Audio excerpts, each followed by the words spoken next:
friends ඉතින් ඔයාලට කොහොමද දත්වලක තුල ඉන්න විදුලියෙන් අලුත් මලුත් වීඩියෝ එකක් අද කරන්නේ මගේ ඩෙස්ක්ටොප් එකෙන් තමයි වීඩියෝ එක ඩෙස්ක්ටොප් එකේ තියෙනවා අලුත් මලුත් ගේම් එකක් ඒක මම ගත්තේ ඇත්ත වශයෙන්ම කිව්වොත් Microsoft Store එකේ තමයි ගත්තේ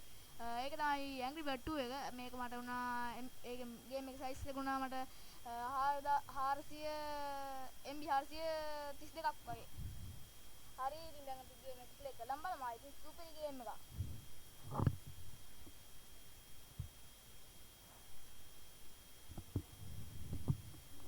මේක නම් චුට්ටක් ඕපන් වෙලා යනවා මම අනික ඔෆ්ලයින් එක ගන්න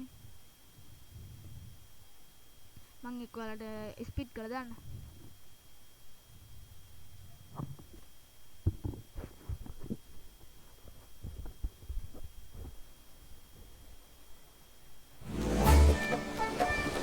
ඔන්න ඕපන් වුණා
මොකද කියන්නේ